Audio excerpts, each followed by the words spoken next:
Bom dia, a paz do Senhor esteja com a igreja. Vamos ler Lucas 17, Novo Testamento, Lucas 17, do versículo 11 ao versículo 19. Vamos fazer o tema de hoje chama Milagre Messiânico. Poxa, o que significa esse milagre messiânico? Na época de Jesus, os rabinos, os senhores da lei, eles classificavam o milagre em dois tipos. Tipo número 1 era milagres que, ao descer o poder de Deus na pessoa, podendo ser profeta, pode ser pessoas comuns, essa pessoa operava milagres. E nós temos exemplo, o profeta Elias, nós temos o líder Moisés e outras pessoas que foram incumbidos, receberam o poder de Deus e que fizeram divisão da água, em dois, o Mar Vermelho também, desceram o fogo do céu.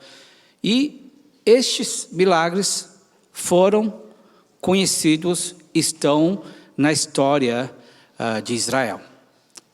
Mas alguns outros milagres, apesar de estar escrito no livro de Levíticos, esses milagres não teve remanescentes, ou seja, ninguém curou esses milagres, apesar desses milagres estarem escritos no livro da lei. E um desses milagres é a cura da lepra. Se você ler Levíticos 13, ali fala como é que você precisa agir, ou como é que você precisa fazer quando uma pessoa tem lepra. Mas o grande problema é que, não sei, nos 8.000 anos da história de Israel, ninguém foi curado da lepra ou da hanseníase. Isso fez com que os rabinos, os senhores da lei, classificassem alguém que for curar uma lepra, este sim é o Messias. Esse sim é o enviado de Deus. Esse sim é o ungido de Deus. E nessa lista de cura da 4 milagres messiânicos, que eles classificavam dentro. Então, uma era milagres comuns e os milagres messiânicos. E dentro dessa lista de milagres messiânicos, o primeiro da lista era a lepra. Mas é muito interessante como é que eles colocam a frase atribuindo a Messias. Eles falam assim: o rabino ensina que somente Messias pode curar da lepra. Interessante. O rabino ensina que somente o Messias pode curar da lepra. A segunda doença que eles atribuíam ao Messias era o seguinte: somente rabino, o rabino ensina que somente o Messias pode expulsar o demônio que causa mudez na pessoa. A pessoa não fala porque está endemoniado. E a terceira cura que eles atribuem a Messias é a cura do cego. Somente Messias tem o poder de curar o cego. E o último, somente Messias pode ressuscitar o morto depois de 4 dias. Veja bem, Jesus fez muitos milagres, além da conta. E esses 4 quesitos foram cumpridos. Interessante notar que esses quesitos não foram cumpridos de acordo com a palavra de Deus.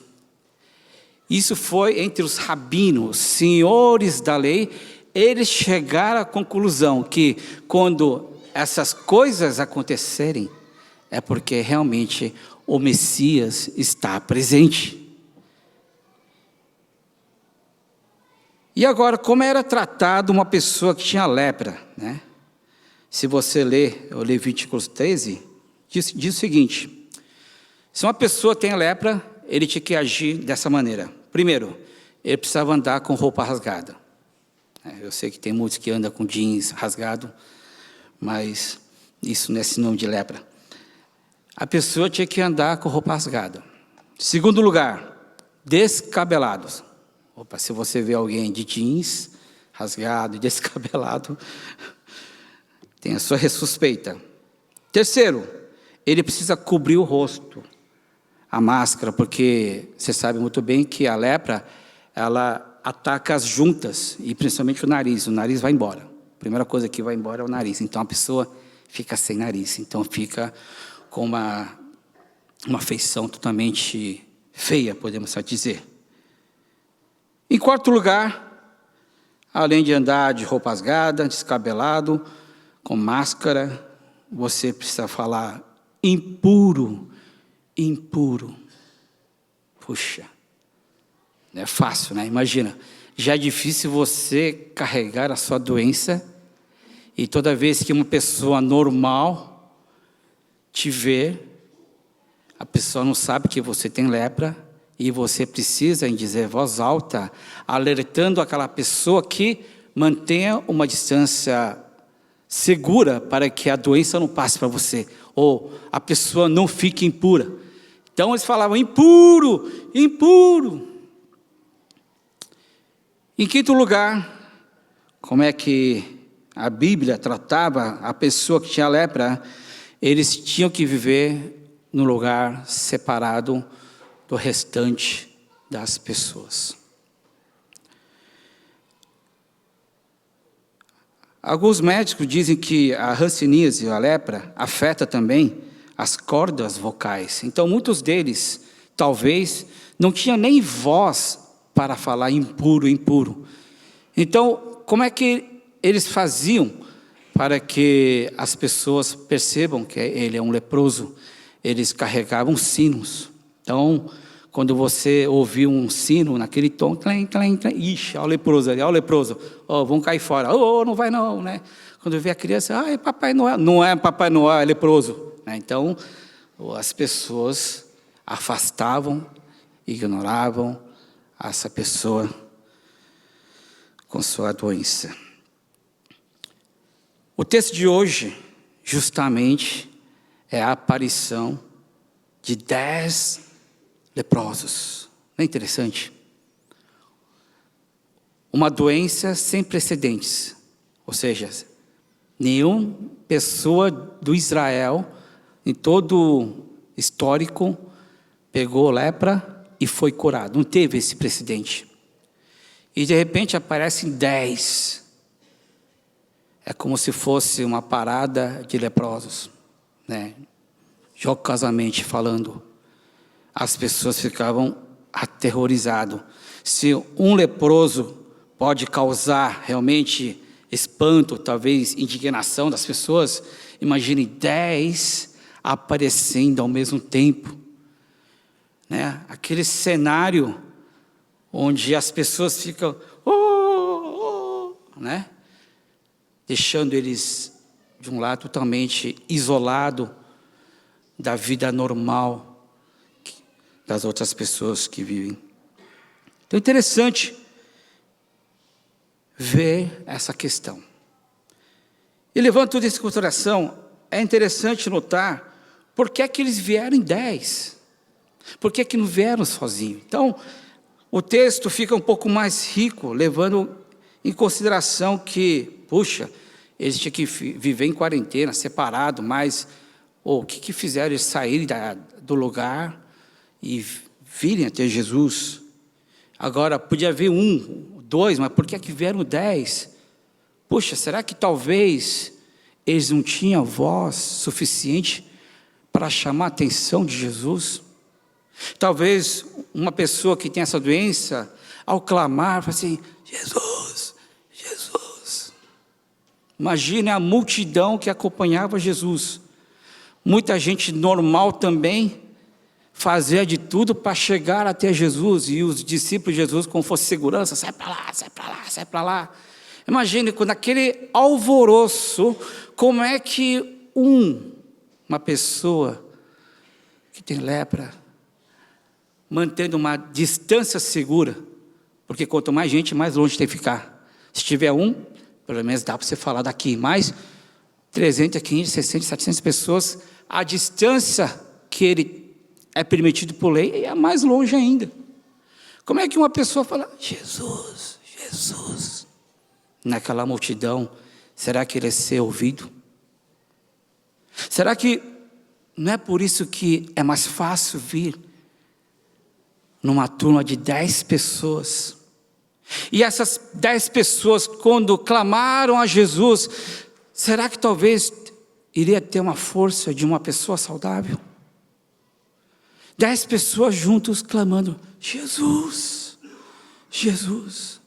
Não chamaria a atenção, não apenas de Jesus, não chamaria a atenção das pessoas que estavam ali? E olhar, poxa, olha lá os leprosos, olha, cuidado aí, não chega perto. A atenção que eu queria trazer, meus irmãos, hoje é o seguinte: o desafio e encorajar, às vezes para você experienciar algo inédito de Deus, ou talvez para você experienciar um milagre, um feito, um livramento de Deus na sua vida, talvez não basta você orar sozinho. Não basta você orar sozinho no seu quarto. Talvez, para resolver essa necessidade desse leproso, que não foi de um dia para o outro que ele está em crise, talvez 10, 20, 30, 40 anos, clamando sozinho, Senhor me cura por favor, Senhor me cura por favor, e ele não obteve resposta. Mas, quando eles foram em conjunto a Jesus Cristo, não sozinho, quando a necessidade dele foi compartilhada com o irmão, e quando aquele irmão ouviu aquela necessidade, e aquela necessidade era a mesma necessidade que a pessoa passava. Não foi assim, eu sou leproso, alguém saudável me leva. Ou também não foi aquela história onde eu sou aleijado, 4 amigos levaram. É como fosse todo mundo aleijado. Como é que eles vão até Jesus? Como é que vão? Sozinho é mais difícil. Sozinho é mais difícil. Mas, quando nós temos dores em comum, problemas em comum, necessidades em comum, aí sim, nós podemos nos unir para levar uma petição a Jesus, para que, quem sabe, Ele possa ter misericórdia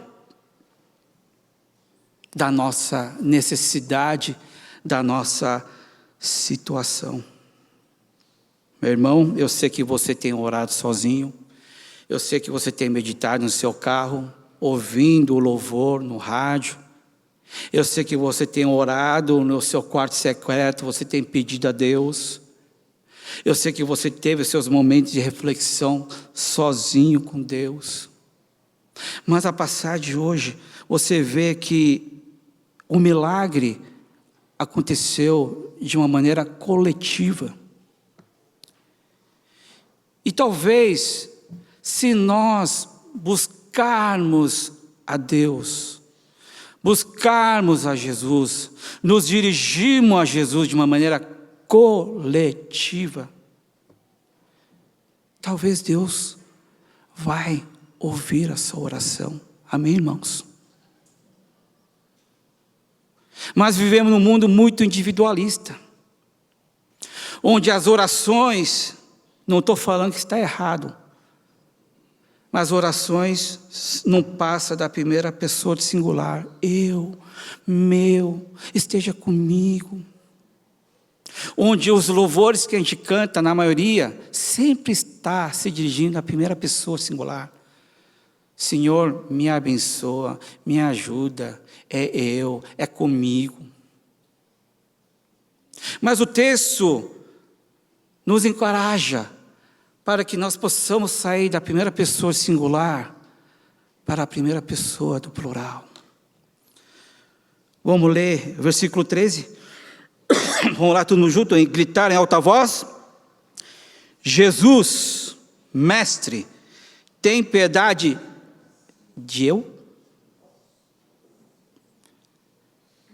Estavam 10 lá. Tem piedade de eu? A minha oração é mais importante que a dele. Nós vemos 10, mas eu estou mais tempo com a lepra, ele só está com 10 anos, eu estou com 40 anos, por isso, ouça a minha oração, a minha, o meu. Essa era a atitude desses 10 irmãos que foram lá? Não. Talvez a atitude deles é assim: Senhor, talvez não me cura, mas cura meu irmão. Sabe quando algo é vivido de uma maneira tão difícil, e esse algo difícil, esse problema é compartilhado com tamanha intimidade, não é eu e Deus apenas, mas esse problema está tão dentro da vida, não apenas dessa pessoa, mas o mesmo problema está sendo convivido, pelo menos com essas 10 pessoas. Essas 10 pessoas tinham o mesmo pedido de oração. Essas 10 pessoas conviveram 5, 10, 20, 30 anos, ao ponto de eles saberem realmente, em uníssono, qual é a principal prioridade que eles necessitam na vida deles. Não era assim: tá bom, pessoal, vamos orar junto, pastor, estamos aqui, vamos orar juntos. E aqui nós estamos juntos cultuando a Deus. Mas se eu falar, vamos orar, cada um vai orar uma coisa diferente. Não é? Não está falando que está errado. Cada um tem o seu pedido de oração. Mas também eu acho que chegou o tempo em que eu preciso ouvir a oração do meu irmão. Talvez é mais fácil você ouvir a oração do irmão que está passando na sua situação, na mesma situação que você está passando. Imagine alguém que está prestando para o vestibular, né? Se alguém falar aqui, ó, pessoal, vamos orar para o nosso prestar vestibular, talvez muitos falem, passado, né? Mas se você tem um filho que precisa entrar no vestibular, aí vocês acham uma coisa em comum para orar. Ou a pessoa que vai prestar: meus amigos, estou muito ansioso, não estou conseguindo estudar direito. Vamos nos unir pelo menos para que Deus possa dar uma paz no nosso coração. O que estou pedindo não é você se juntar com pessoas com A, B, C, não. Com as pessoas que estão passando pelas mesmas dificuldades que você está passando. E você sabe quem são essas pessoas. Você sabe muito bem. Se juntem. Vá à presença de Deus. Leve essa petição e ore na primeira pessoa e plural: tenha piedade de eu, não, tenha piedade de nós. Nós 10, tenha piedade de nós.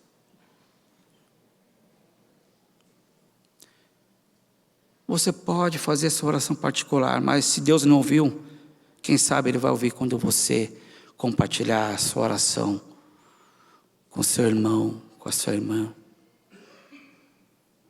Eu acredito que tudo tem um propósito. Um propósito de Deus. Existe um propósito de você estar casado com essa pessoa, com o seu cônjuge. Mas se vocês dois fazem uma oração, entre aspas, diferente, como é que vai ser o futuro desse casal? O casal precisa se unir. E o casal precisa ter o discernimento. Eu sei que nós temos as nossas necessidades do dia a dia, mas o discernimento espiritual, para que o casal, marido e mulher, possa saber, possa reconhecer por que é que essas coisas estão acontecendo na nossa vida, e o que é que Jesus quer que a gente faça. Não é cada um no seu canto: Jesus, tem piedade de mim, usa o marido que eu tenho, a esposa que tenho, não me ajuda. Não faz, não. É vocês unirem. Senhor, tem piedade de nós. Tem piedade de nós. Falar o que está no seu coração, e quando você ouvir o que o seu cônjuge falar, o que o seu marido, sua esposa falar, não ser retaliação, não. Com alguém que precisa de misericórdia. Minha querida, eu não sei resolver essa questão. Meu querido, eu não sei como fazer. Vamos nós juntos, na neutralidade, buscar Deus junto. Ou você e seus filhos, vamos orar juntos. Não, eu preciso fazer o maior sacrifício para minha família. Eu só vou orar e minha filha nem sabe que estou orando. Não. Não vai entender. Não. Vamos orar junto. Vamos pedir junto. Porque quando nós pedimos junto é mais fácil do que cada um no seu canto. Vocês que estão numa fazenda, não perca essa oportunidade de orar junto. Não, qual é o seu pedido de oração? Qual é o seu pedido de oração? Sim, mas Deus tem um propósito de por que você está naquela fazenda. Você podia estar em outra fazenda, mas por que você está na fazenda? Porque Deus tem uma dinâmica especial para essa fazenda. E nós precisamos ter essa sensibilidade de buscar a vontade de Deus nessa união que Deus nos colocou. Sim, nós temos orações particulares, mas qual é o maior desejo da nossa fazenda em relação a Deus? Nós precisamos identificar, discernir o que Deus quer através dessa fazenda, desse grupo ao qual me pertenço. Nós precisamos discernir, ver o que Deus quer, para que nós, quando orarmos a Deus, nenhum fazendeiro está fazendo oração individual. Sim, tem um momento de fazer oração individual, mas quando fala, vamos orar por isso, todo mundo está sintonizado. É como se você cantasse o hino nacional e você lá, Viro do Ipiranga, você está sintonizado. Você está. Deus sabe o que essa fazenda precisa. É como se a nossa igreja, cada um pode orar, cada um tem uma ideia de igreja, e muito mais agora quando a gente vai para o Podlogos, cada um está sonhando com uma sala, cada um está sonhando uma sala com o seu frigobar, sei lá. Existe uma demanda muito grande, todo mundo tem uma aspiração, mas não é. É o que está. Qual é a maior necessidade da igreja Ioná? Por que é que Deus está permitindo a mudança, estar aqui e para lá? Nós estamos 55 anos aqui, por que Deus quer mudar para lá? Não é apenas uma questão de localização. Se Deus está querendo mudar a gente para lá, porque Deus quer que a gente mude de alguma maneira. Ele não vai querer que nós, ao mudarmos, nós cheguemos lá com a mesma mentalidade que nós estivemos aqui na Mituto Mizumoto, na Liberdade. Não, ali é uma outra realidade. Nós precisamos juntos orar para essa nova realidade. E tudo isso começa onde? Quando eu e meu cônjuge, quando eu e os meus filhos, a fazenda, nós estivermos sintonizados, nós podemos orar, falando a mesma língua, falando o mesmo objetivo que Deus quer. Orar na primeira pessoa de plural. Ah, não, minha esposa não dá, meu filho não dá, minha fazenda não dá, minha igreja não dá, então faça essa panela, pelo amor de Deus. Faça. O que impede você ligar para o seu amigo? Cara, vamos para a igreja orar. Você está louco, mas agora? Não, vamos aí. Ih, mas lá precisa de segurança. Que se dane segurança. Eu vou morrer buscando a Jesus. Ah, vamos lá no sítio orar. Tá louco lá no sítio, vai perder o tempo. Vamos orar em casa. Não, vamos lá, meu. 2, 3, é mais fácil do que você fazer isso sozinho. É mais fácil quando nós carregamos o problema junto. Foi mais fácil para os leprosos irem para Jesus quando eles foram juntos. Imagina, um leproso vai dizer, eu queria tanto ver Jesus, mas não sei se eu consigo chegar lá. Faltam dedos no meu pé, faltam dedos na minha mão. Aí um fala assim, eu posso emprestar o meu dedão, você não tem dedão? O meu eu posso emprestar. Então olha, vamos juntar. O meu dedo são 10 dedos, né? 10 leprosos, um empresta um dedo e a gente chega lá junto. Com um dedo não dá. Mas se a gente se juntar, poxa, eu queria ver Jesus, eu também. Então vamos aí, vamos aí, eu vou chamar. Opa, estou dentro. Esses 10, e andando tudo torto, não podia nem pegar uma informação precisa, porque todo mundo foge deles, e cada passo que davam tinha que gritar, impuro, impuro. Imagina, como a jornada deles era quase impossível,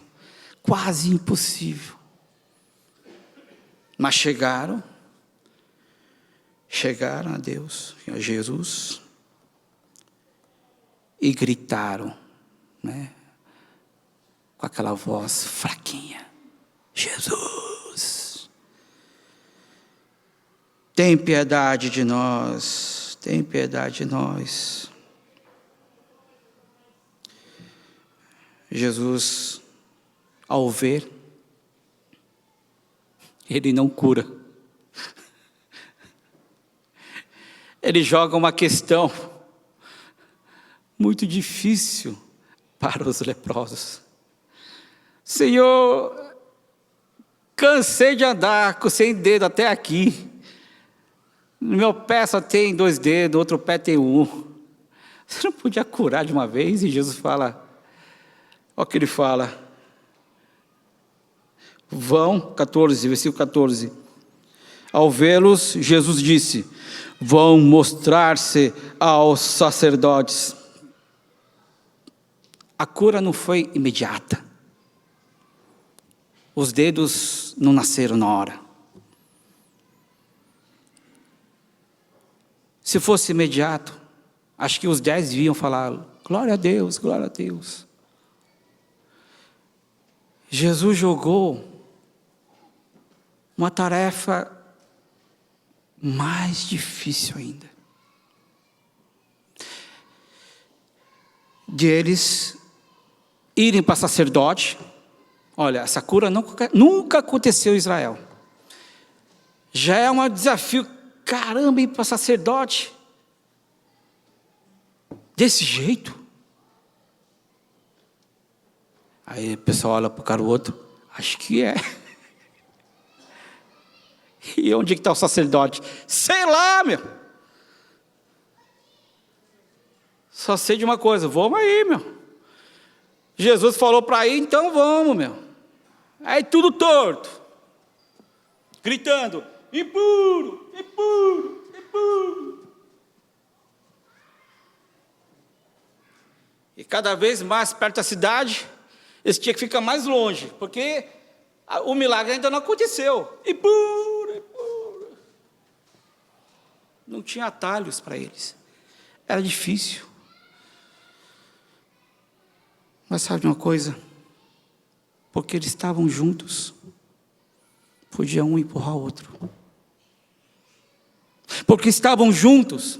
Quando Jesus falou assim, vá para o sacerdote, e os 10 não devem ter ouvido da mesma maneira. É sério o que o cara está falando? É isso mesmo? Jesus nem repetiu. Vá para os sacerdotes.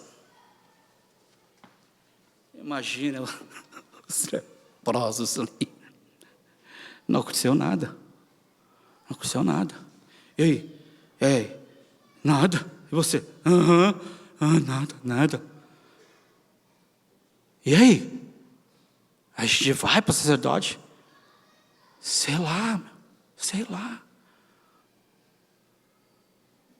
Mas uma coisa eu tenho certeza. A fé de quem curou. Será que foram a fé dos 10? Talvez. Mas uma coisa eu tenho certeza. Dos 10, bastava um ter fé, que os 9 podiam ser curados por embalo.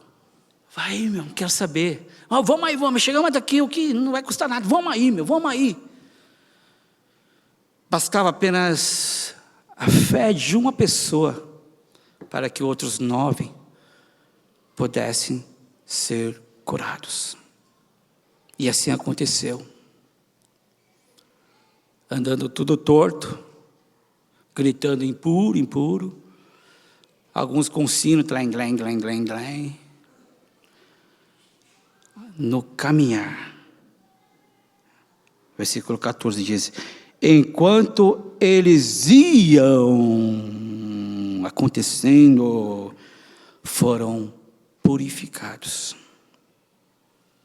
Versículo 15, um deles, quando viu que estava curado. Então a cura não foi imediata, a cura aconteceu ao longo do caminho. É muito interessante isso. E a fé de quem curou? Não sei, mas bastava apenas a fé de uma pessoa. Meu irmão, vale a pena você orar junto. Orar sozinho, imagina eu sozinho, um leproso sozinho, Jesus fala, vá para o sacerdote.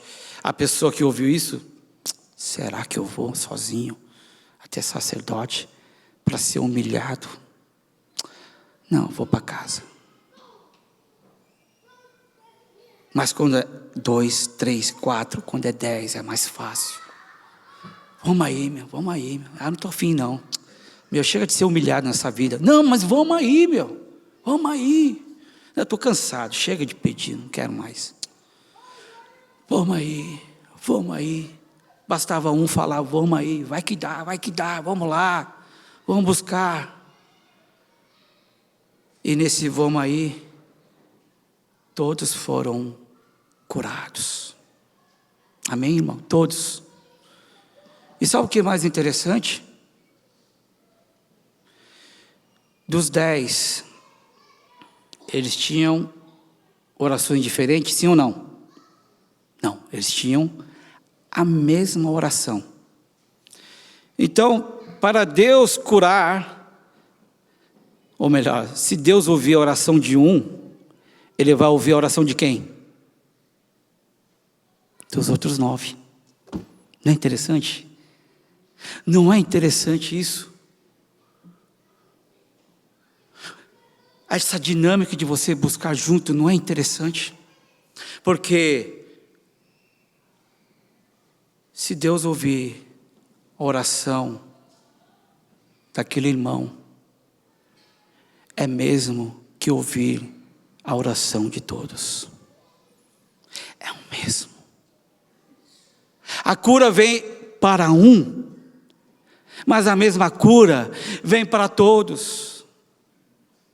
A crise veio para um, se é a mesma crise em comum compartilhado, não é uma crise particular cada um, porque se fosse crise particular cada um, Deus, se ouvisse a oração de um dos 9, só esse ia ser curado, porque a oração era diferente de todos. Mas quando a oração é uníssono, a oração é igual, desculpa, quando nós pedimos junto o mesmo clamor, basta um receber a resposta de oração que todos vão receber. Aleluia, irmão. Aleluia. Aleluia. Eu quero experimentar isso enquanto eu viver nessa igreja. Eu quero que você experimente isso enquanto você está na sua fazenda. Eu quero que você experimente isso quando você for orar com o seu cônjuge, com seus filhos. Quando Deus ouvir a oração do seu filhinho de 7 anos. Quando Deus ouvir a oração daquela filha de 7 anos. Aquela oração é para a família. É para a família. Irmãos, eu quero motivar irmãos para que urgentemente, sozinho é difícil, mas urgentemente, mínimo 2, vamos buscar a Deus. Talvez no começo é difícil, porque as orações, a motivação, o objetivo é diferente. Mas se você insistir, ao insistir, você vai descobrir o que realmente Deus quer que você ore. Você sendo casal, você sendo família, você sendo fazenda, você sendo igreja. Eu tenho certeza. Pode demorar. Nós temos na nossa igreja 1.400 pessoas. Se a gente orar 1.400 pessoas, 1.500 pessoas juntos, se Deus ouvir a oração de um, vai ser um efeito dominó. Todo mundo vai ser beneficiado por essa oração. Agora a questão é, qual é a oração que nós estamos pedindo a Deus? Qual é o milagre que nós, não na primeira pessoa de singular, qual é a oração que motiva na terceira pessoa do plural, a primeira pessoa do plural, qual é a nossa oração? Qual é a nossa indagação? Qual é a nossa necessidade em comum? Vamos orar juntos, meu irmão. Vamos descobrir qual é esse pedido que Deus quer. Porque quem sabe esse milagre só vai ser possível quando nós nos juntarmos, como aconteceu com os leprosos. Irmão, apenas um voltou para agradecer a Jesus. Isso mostra que a nossa motivação de buscar a Deus muitas vezes pode estar no lugar errado. Eu não sei porque as pessoas estavam caminhando rumo ao sacerdote. Eu acho que eles estavam numa distância suficientemente mais perto do sacerdote do que para voltar para Jesus. Porque no caminho eles foram curados. Suficientemente mais perto lá do que lá. Mas quando experimentaram o milagre, um deles, podia ser todos, mas apenas um, veio a Jesus, dobrou os joelhos, agradeceu. E os outros 9, Jesus pergunta, cadê os outros 9? Outros 9 foram seguir o seu próprio caminho. Por isso, quando nós formos definir a nossa necessidade, quando nós formos definir a necessidade como família, como fazenda, como igreja, essa necessidade, ela precisa atender o seguinte critério, qual?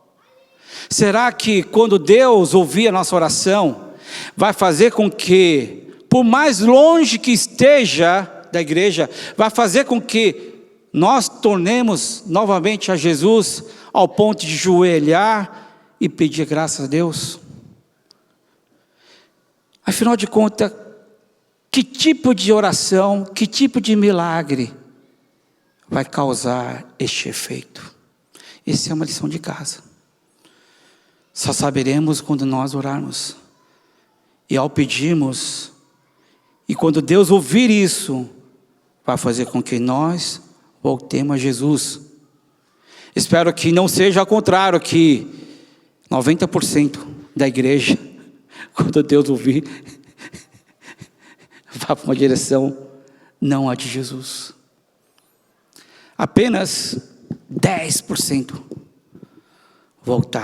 voltou melhor, e agradeceu a Deus. Mas uma coisa que gostaria de falar, que a nossa oração, o nosso pedido, precisa sim fazer com que nós voltemos a Jesus. Interessante que Jesus fala aqui, Jesus perguntou, não foram purificados todos os 10? Onde estão outros 9? Aí Jesus fala, não é de admirar que o que voltou nem era judeu, era samaritano. O que voltou para adorar nem era filho da promessa. Ou seja, 100% de Israel, dos 10, 100%, não voltou a Jesus, 100%. Apenas um estrangeiro. Aí, por que estrangeiro? Esse é outro sermão, esse é outro sermão. Mas, irmão, é isso que eu quero nessa manhã. Eu não sei se o Espírito Santo causou essa vontade no seu coração de orar junto. Primeira coisa, você e sua esposa. Não é orações paralelas, você sozinho, não. Junte. Junte seus filhos. Junte sua fazenda. Vamos juntar a nossa igreja, para que quando Deus ouvir a oração de um, seja a felicidade de todos. Amém? Vamos fechar nossos olhos. Pai, muitas vezes eu tenho pedido sozinho, clamado sozinho. Não que esteja errado, sim. Assim eu tenho feito toda a minha vida. Mas a passagem de hoje nos encoraja, Senhor, que talvez é mais eficiente a gente compartilhar, a gente refletir numa oração que seja em conjunto, que possa beneficiar a todos, Pai. Ó Senhor, dê a nossa casa, dê à nossa igreja, Senhor, essa oração única. Que a graça do nosso Senhor Jesus Cristo, o infinito amor do nosso querido Pai, a comunhão do Espírito Santo, seja todos aqueles que gostariam de orar na primeira pessoa do plural, de hoje para sempre. Amém.